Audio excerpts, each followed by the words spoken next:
زمکه گویا د اسمانونه وایي د ژوند لار زموږ د نن ورځې د خپرونې موضوع بیا هم ژوند د نبوي لارښوونو په رڼا کې. زمکه گویا د اسمانونه وایي چې یو الله الله الله شته دی، په ګونګه ژبه دریابونه وایي چې یو الله الله الله شته دی. بسم الله الرحمن الرحیم. الحمد لله رب العالمين حمد الشاكرين، الصلاة والسلام على سيد الأنبياء والمرسلين سيدنا ونبينا وشفيعنا ومولانا محمد وعلى آله وأصحابه الطيبين الطاهرين.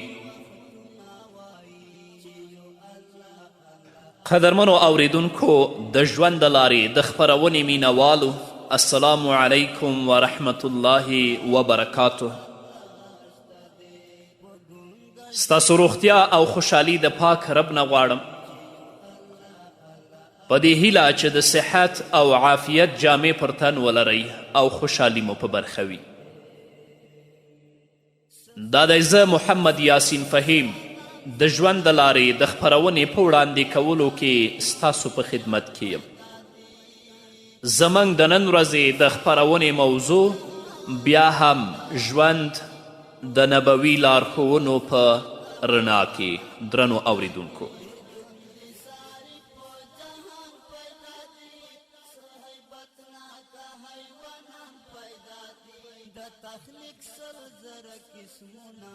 د جنت په نعمتونو کې یو ستر نعمت هغه د الله تعالی ملاقات دی.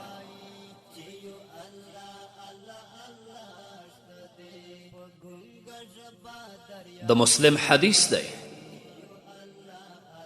راوی د حدیث حضرت عبدالله بن قیس رضی الله تعالی عنه دی. هغه فرمای عن النبي صلى الله عليه وسلم قال جنتان من فضة آنيتهما وما فيهما وجنتان من ذهب آنيتهما وما فيهما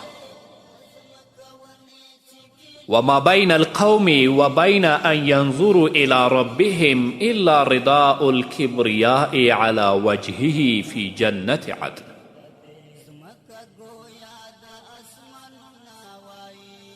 عبدالله بن قیس رضی الله تعالی عنه فرمای چې نبی کریم صلی الله علیه وسلم فرمایلی دی جنت کې دوه باغونه داسې دي چې د هغو هر شی حتی لوښي هم د سپینو زرو دي.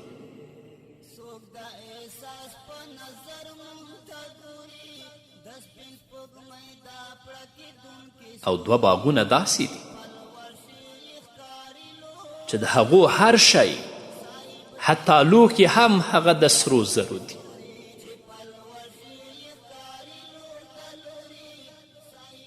او په جنت عدن کې هیڅ شی خلکو لره د الله تعالی د لیدلو او دیدار څخه منع کوونکی نه وي، له دې پرته چې د الله په مخ به د کبریایي لوی څادر او پرده وي.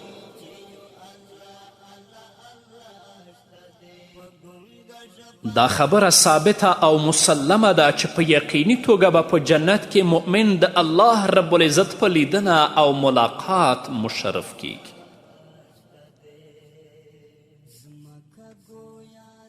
او دا به یو داسې عظیم الشانه او خوشحالونکی نعمت وي چې د آخرت ټول نعمتونه به د هغه په مقابل کې هیڅ په نظر راځي.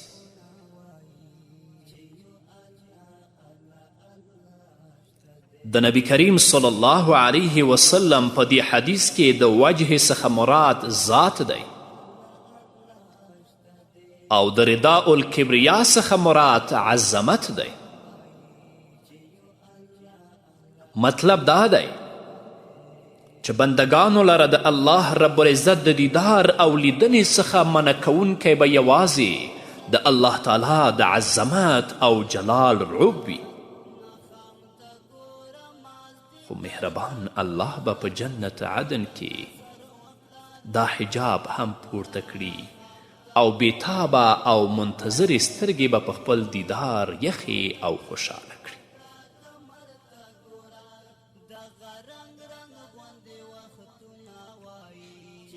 همدارنګه د بخاري حدیث دی. راوی د حدیث حضرت جریر بن عبدالله رضی الله تعالی عنه دی. هغه فرمای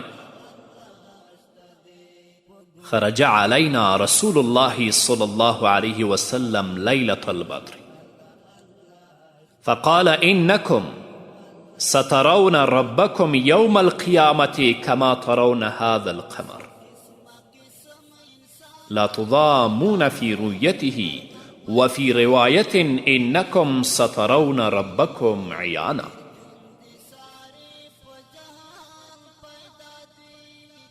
حضرت جریر بن عبدالله رضی الله تعالی عنه فرمای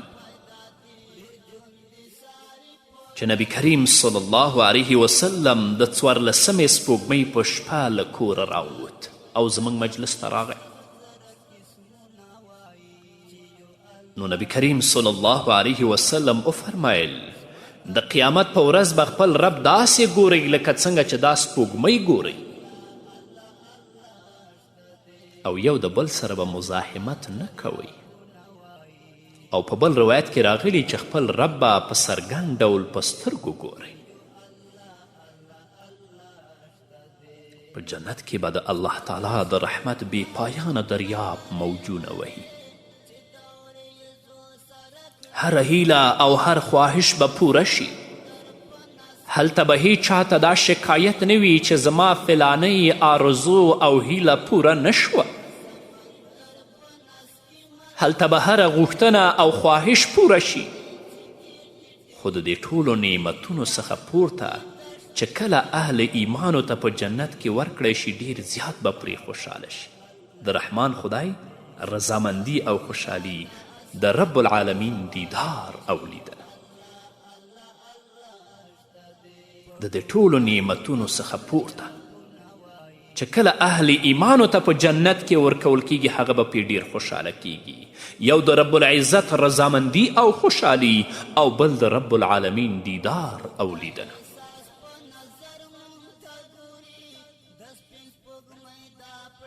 ځکه دا نعمت یو داسې عظیم الشانه او خوشحاله کوونکی نعمت دی چې د آخرت ټول نعمتونه به د هغه په مقابل کې هیڅ په نظر راسي.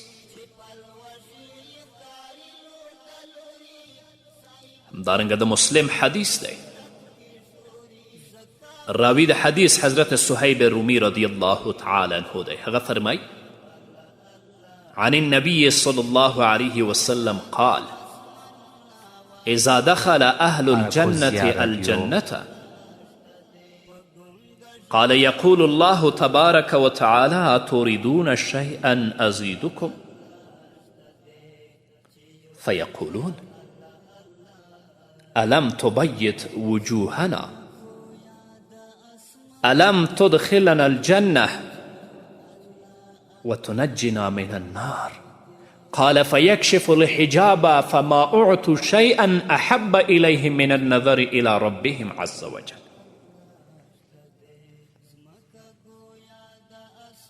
صهیب رومی فرمای چې نبی کریم صلی الله علیه وسلم فرمای کله چې جنتیان جنت ته داخل شي نو الله تعالی به ورڅخه پوښتنه وکړي ووایئ څه غواړئ چې درې کړم. هغوی به ووایي ای زموږ ربه آیا تا زموږ مخونه نه دي سپین کړي؟ الم تبید وجوهنا آیا موږ د جنت ته داخل نه کړو؟ الم تدخلنا الجنه او د اور څخه د موږ ته نجات رانک. بیا محمد رسول الله صلی الله علیه وسلم وفرمایل بیا به الله رب العزت پرده پورته کړي او جنتیان به په خپل دیدار مشرف کړي. د هغوی له نظره به د خپل رب دیدار د جنت د ټولو نعمتونو څخه ډیر محبوب وي. فیکشف الحجاب فما اعطوا شیئا احب الیهم من النظر الى ربهم عز وجل.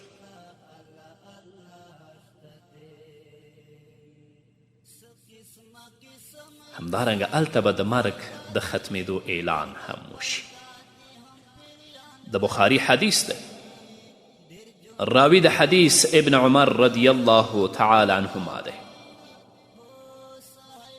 هغه فرمایي قال رسول الله صلى الله عليه وسلم اذا صار اهل الجنة الى الجنة واهل النار الى النار جيء بالموت حتى يجعل بين الجنة والنار ثم يذبح ثم ينادي مناد يا اهل الجنة لا موت ويا اهل النار لا موت فيزداد اهل الجنة فرحا الى فرحهم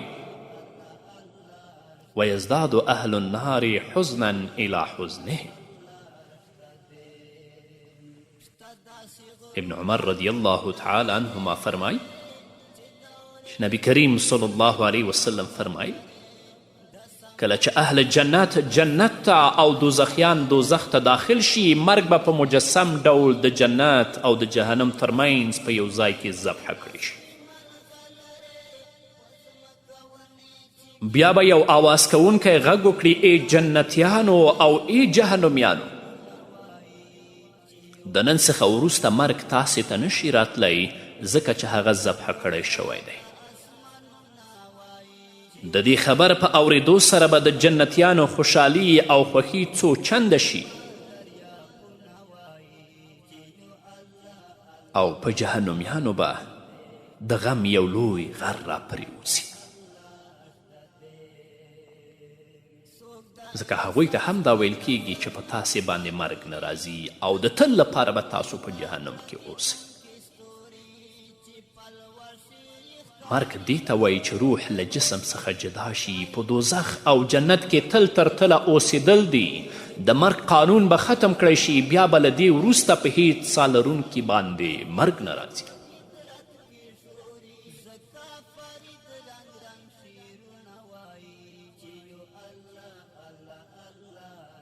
همدارنګه د بخاري حدیث دی، راوی د حدیث حضرت ابی سعید خدری رضی الله تعالی عنه دی. هغه فرمای قال رسول الله صلى الله عليه وسلم ان الله تبارك وتعالى يقول لأهل الجنة يا أهل الجنة فيقولون لبيك ربنا وسعديك فيقول هل رضيت فيقولون وما لنا لا نرضى وقد أعطيتنا ما لم تعط أحدا من خلقك فيقول أنا أعطيكم أفضل من ذلك قالوا يا رب وأي شيء أفضل من ذلك فيقول أحل عليكم رضواني فلا أسخط عليكم بعده أبدا. ابی سعید خدری رضی الله تعالی عنه فرمای چې نبی کریم صلی الله علیه وسلم فرمای الله تعالی به اهل جنت ته ووایي ای جنتیانو، هغوی به وایي ای زموږ ربه موږ حاضر یو او ستا د هر فرمان د تعمیل لپاره تیار یو. لبیک ربنا وسعدیک. الله تعالی به ووایي آیا تاسې خوشحاله او مطمئن یاستئ؟ هل رضیتم؟ هغوی به ووایي آیا موږ به اوس هم راضي نه یو؟ تا خو موږ په داسې نعمتونو نازولی یو چې هیڅ مخلوق ته دې نه دي ورکړي.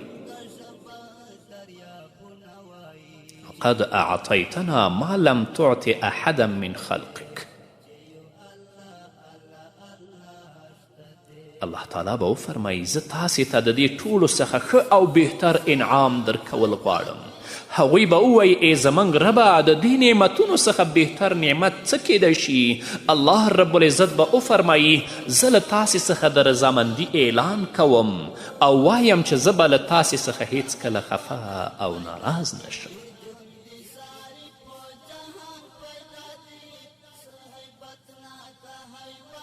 احل علیکم رضوانی فلا اسخط علیکم بعده ابدا. په جنت کې د ډیرو فوق العاده نعمتونو باندې د خوښي او رضامندي د څرګندولو څخه وروسته د الله تعالی له لورې جنتیانو ته د خپلې رضامندي نعمت ورکول کیږي. بس الله تعالی دې موږ ته توفیق راکړي چې د دنیا په محدود او لنډ ژوند کې د محمد رسول الله صلی الله علیه وسلم د لارښوونو مطابق ژوند تیر کړو تر څو مو رب العزت د جنت په نه ختمیدونکو نعمتونو باندې ونازوي. او که خدای مکړه ژوند مو په بې حیایي کې، په فساد کې، په منکراتو کې او د محمد رسول الله صلی الله علیه وسلم د لارښوونو خلاف تیریده، بیا به د جنت د دې نعمتونو نه محروم یو او رب العزت به بیا په موږ باندې د جهنم عذابونه څکي. الله دې موږ د جهنم نه وساتي.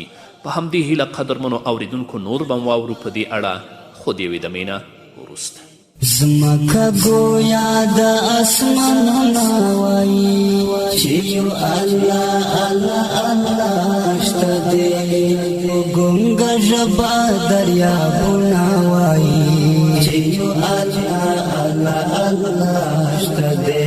زمکه گویا د اسمانونه وایي چې یو الله الله الله شته دی، په ګونګه ژبه دریابونه وایي چې یو الله الله الله شته دی.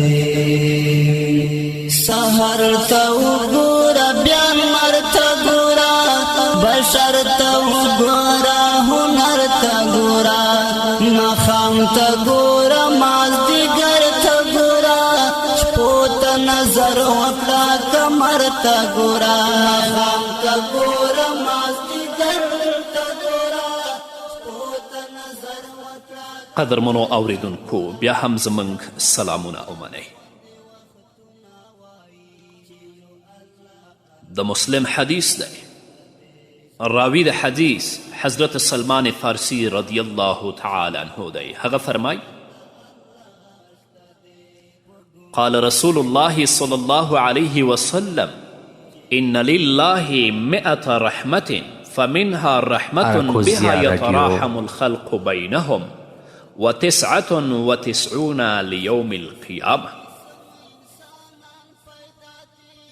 سلمان فارسی رضی الله تعالی عنه فرمای چې نبی کریم صلی الله علیه وسلم فرمایلی دي د الله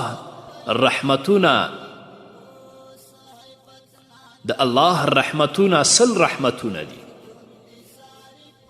له دې څخه یو رحمت د ټول مخلوق په منځ کې تقسیم شوی دی چې په خپلو منځونو کې یو پر بل رحم کوي، او د الله د رحمت 9 نوي برخې به د قیامت په ورځ راښکاره کیږي.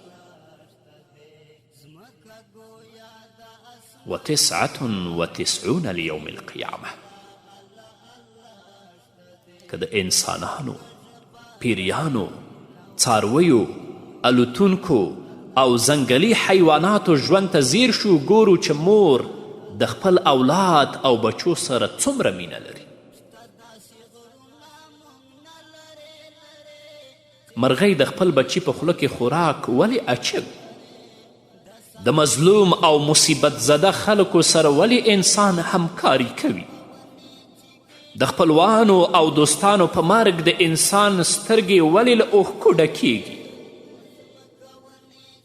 بلکې د ژوند په هر اړخ کې همدردي، غم شریکي، ترحم، احسان او محبت ټول د الله د رحمت صرف یوه برخه ده، او نورې پاتې 9 نوي برخې به د قیامت په ورځ راښکاره کیږي.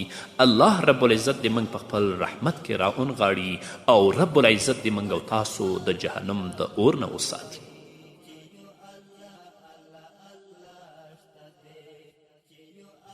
همدارنګه نبی کریم صلی الله علیه وسلم د جنت د ماڼیو په اړه فرمایي. د مشکات حدیث دی، راوی د حدیث حضرت ابی هریره رضی الله تعالی عنه دی. هغه فرمای قلت یا رسول الله صلی الله علیه وسلم مما خلق الخلق؟ قال من الماء. قلنا الجنة ما بناؤها؟ قال لبنة من فضة ولبنة من ذهب وملاتها المسك الأذفر وحسباؤها اللؤلؤ والياقوت وتربتها الزعفران من دخلها ينعم لا يبأس ويخلد لا يموت لا تبلى ثيابهم ولا يفنى شبابهم. حضرت ابو هریره رضی الله تعالی عنه فرمای چې ما د نبی کریم صلی الله علیه وسلم څخه پوښتنه وکړه ای د الله رسوله مخلوق د څه څخه پیدا کړی شوی دی؟ محمد رسول الله وفرمیل د اوبو څخه. ما بیا عرض وکړه د جنت ماڼۍ له څه څخه جوړه شوې ده؟ رسول الله صلی الله علیه وسلم وفرمیل د سرو او سپینو زرو د خښتو څخه او د خښتو په منځ کې استعمال شوې مساله د خالصو مشکو څخه جوړه شوې ده او په هغې خوره کړې شوې باجري هغه لعل او یاقوت دي.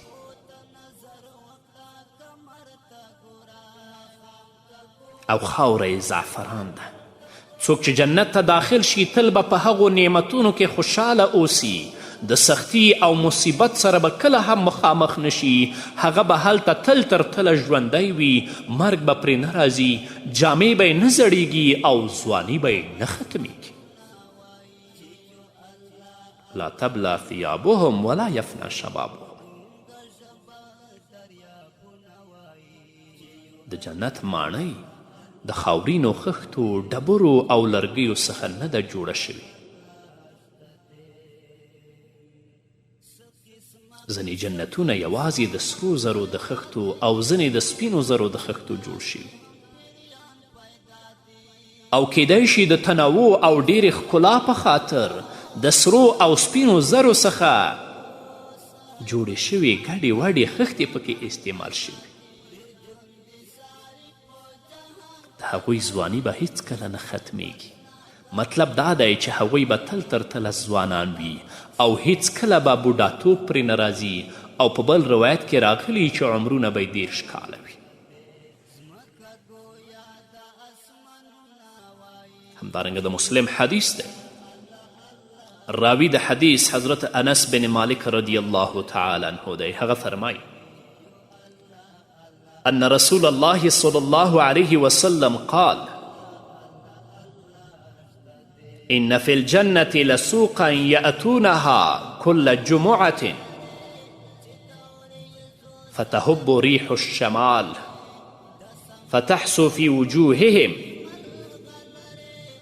وثيابهم فيزدادون حسنا وجمالا فيرجعون إلى أهليهم وقد ازدادوا حسنا وجمالا فيقول لهم أهلوهم والله لقد ازددتم بعدنا حسنا وجمالا فيقولون وأنتم والله لقد ازددتم بعدنا حسنا وجمالا.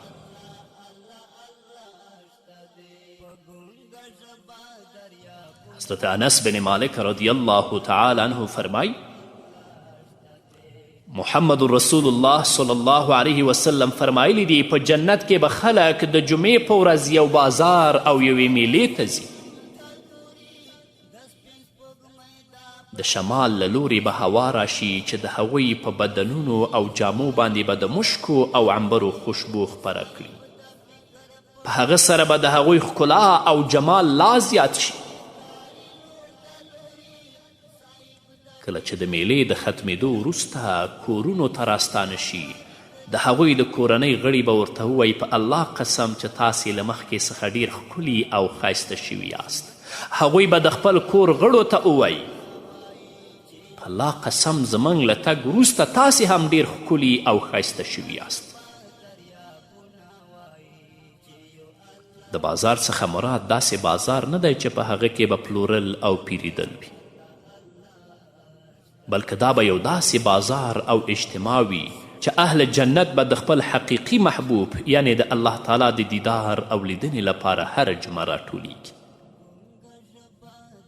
او له جمعې څخه مراد د هفتې د وخت اندازه وي هلته د لمر د نه موجودیت له وجې د دنیا د شپو او ورځو په څیر انتظام نشته هلته به د وخت او ورځو د تعیین څه نظام وي دا د غیب خبرې دي د دې حقایقو انکشاف به په آخرت کې کیږي رب العزت دې موږ او تاسې د جنت د نعمتونو نه برخمن وګرځوي الله دې موږ ته په دنیا کې د نیکو اعمالو توفیق راکړي او موږ ته دې توفیق راکړي چې د محمد رسول الله صلی الله علیه وسلم د لارښوونو مطابق عمل وکړو تر څو مو د جنت په نه ختمیدونکو نعمتونو باندې ونازوي په همدې هیله قدرمنو اوریدونکو دا وه زموږ د نن ورځې خپرونه چې ستاسو درانه حضور ته وړاندې شوه تر بلې خپرونې پورې چې زه بیا هم ستاسو درانه حضور ته راځم تاسو ټول په لوی او بخونکي الله سپارم پاتې ژوند مو نیکمرغه ښاد بریالي او کامیاب اوسئ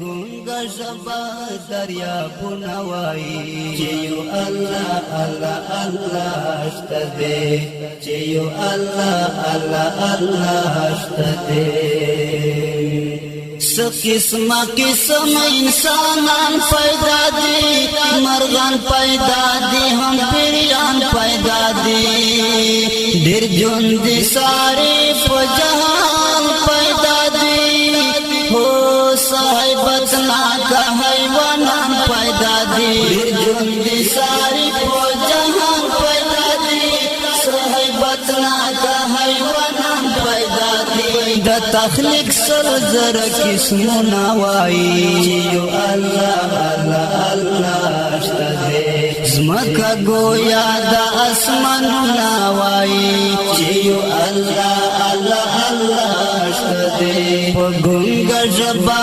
دریابونه وایي یو الله الله الله شته دی چې یو الله الله الله شته دی شته داسې غرونه مونږ نه لرې لرې چې د اورېزو سره کړي خبرې د سمندر په نس کې ملغلرې په ځمکه ونې